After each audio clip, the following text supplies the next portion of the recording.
Well, got the sound system out here, got some tools, got a motor, new old stock connecting rod.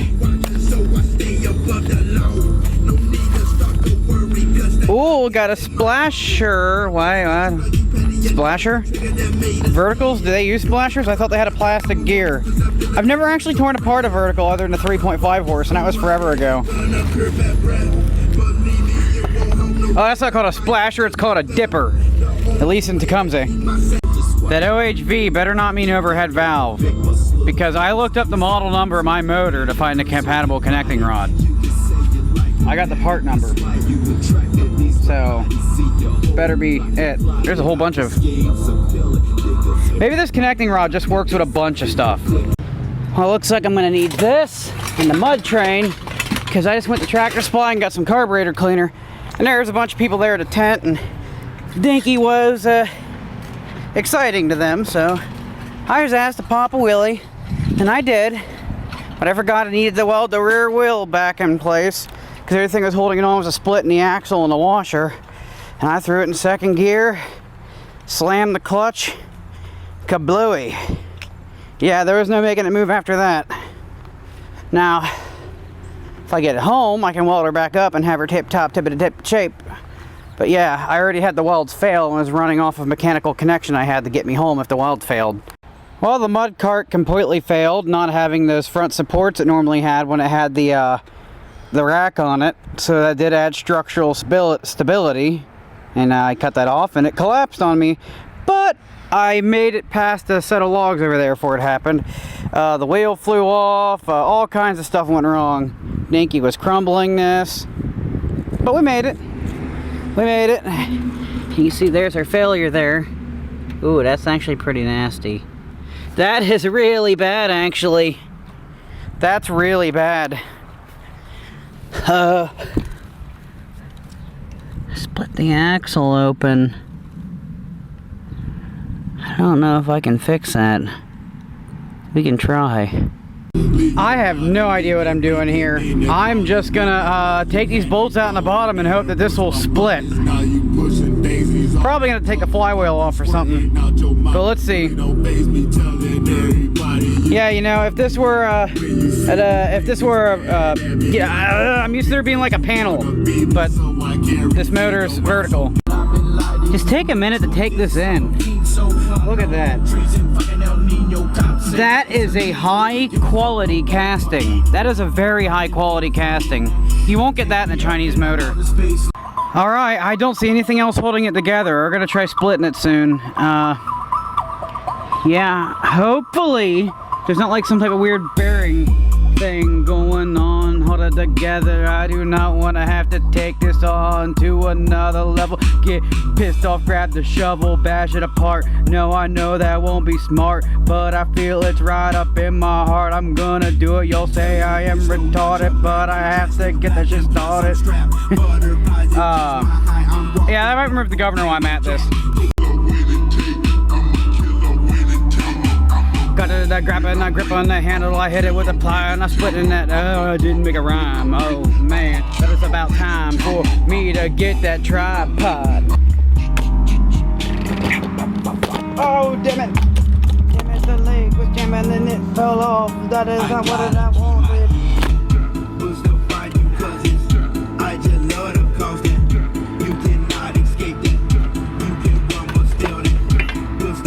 Huh.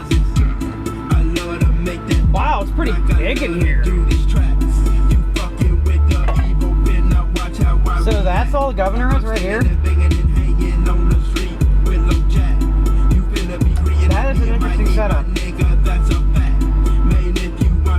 So the oiler and the governor work together?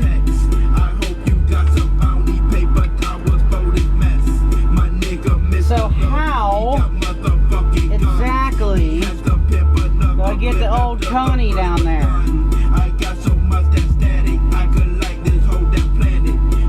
How? Wow, there's a... Look at that. Well, I've never seen this before. These are like super heavy pieces of cast iron. And they appear to be used as extra supports for the crankshaft.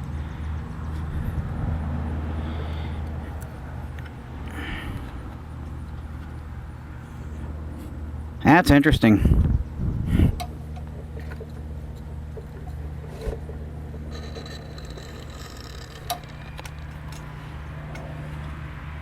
Also, I can see up in here, it looks like the cylinder wall is pretty healthy looking. Can't feel nothing up in there. That's good. Although, the connecting rod doesn't seem very play-filled, but it had a knock at certain RPMs. When they called this motor a flathead, they weren't kidding. That is a very flat head. And looks like it's also been home to a mouse. What the hell? This is carpet. Where the hell did carpet come from? Oh, yes! It looks like they didn't chew through the spark plug cable.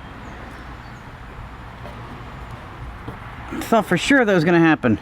Every other time there's a mouse nest in a motor, they chew through a spark plug cable.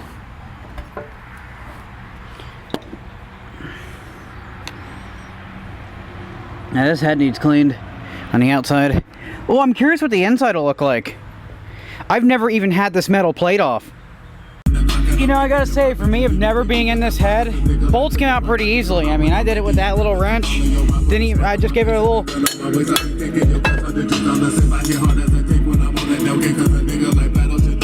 Got a little bit of carbon buildup, huh? Cause I live in luxury, man, cause you going broke, trying to keep up with me. Player robbing, evil, pimping, crucifix will never fall. You can see your blood dripping underneath my dirty claw. I'm a savage in this game like Dracula. I suck your vein on a full moon. I'm at your neck, piercing with my thing. Just click the aim and hold. Yeah, I'll clean this all out with a diesel covered rag before it's thrown together. Didn't mean to record, but anyways, you know, I'm kind of glad oil is resting in the cylinder like that. That means it isn't gonna dry fire when you rotate it. So if we look at the wall here, to me, it looks pretty good. I'm not an expert on this, but to me that looks good. I see some streaks, see some little gouges, but nothing major. Take a look at the piston. The rings look like they got plenty of expansion to them. But when we look at the piston, that, oh yeah, that especially there, that makes it look like that this thing has came in contact with the cylinder wall a few times. Or, yeah, because you can kind of see, it looks like it was machined horizontally, but...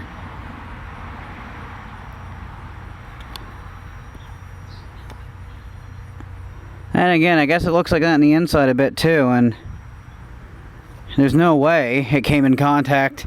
Yeah, it looks like that on the inside, maybe not. Now let's take a look at the part that I was assuming was the problem. Well, there are lines there. I don't know if that's gouging or not.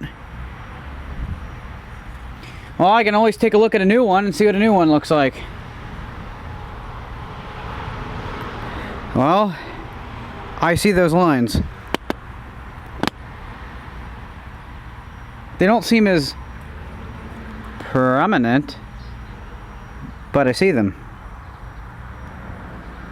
Was this for nothing? Where'd the knock come from? Where the hell did the knock come from? This thing, it wasn't loud, but it had a knock. At some RPMs, it had a knock. I don't see what could possibly have caused the knocking at certain RPMs, but I don't think I needed to take this thing apart. I don't. Everything looks great in here. But it did knock at certain RPMs. It didn't knock on a hard rev and it didn't knock on an idle. But it knocked at some RPMs. And you only could hear it from certain spots. So I figured, you know, get this problem before it gets bad. But everything seems great. Where'd the knock come from? Camshaft has a little wear, and it is literally the most worn looking part, and it still barely looks worn. Like, I see the finish is gone, but it doesn't really look like it lost any visible material. It just lost its finish. Where's the knock coming from? Alright, so I cleaned and I left my boss, basically he bought a piston ring compressor for us to share, but I never brought it home from work. So, seeing how that thing was made, I kind of just tried using zip ties to do the same thing. Might work. We'll see. No luck. Haven't even been able to get that oil ring in. Not in the slightest. Alright, so hopefully a little bit of a soak here for an hour or so. We'll break up the rest of the grime on that. So I have never cleaned this carb, ever. And that's what it looks like. I always made sure to use the fuel shot off, and I've always kept this carb empty when not in use. But I've never cleaned it, and it's been running ethanol. Yeah. I'm gonna clean it now, though. Alright, got it right to work and got it.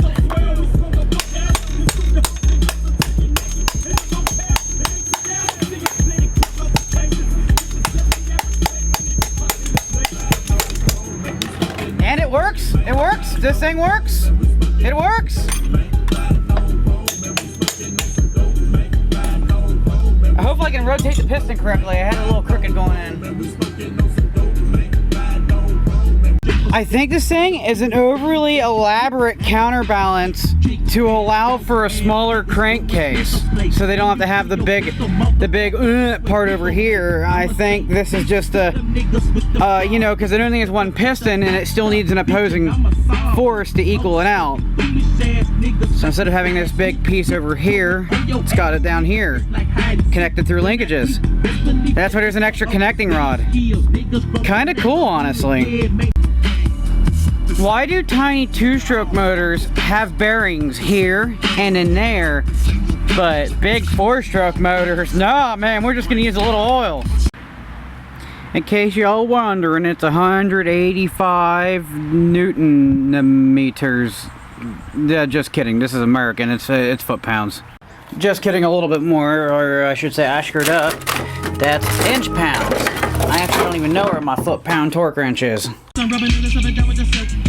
Well, I got her together almost. I gotta make a new gasket though. Off to the cardboard. Gotta go find a box for food. Alright, we got an outline. Cut her out roughly with a pocket knife and slap her on. Alright, so I'm gonna take this homemade gasket off. I've trimmed it up where it needed to be trimmed. And I'm gonna line the metal with gear oil, put the gasket on, gear oil, put it together, torque it down.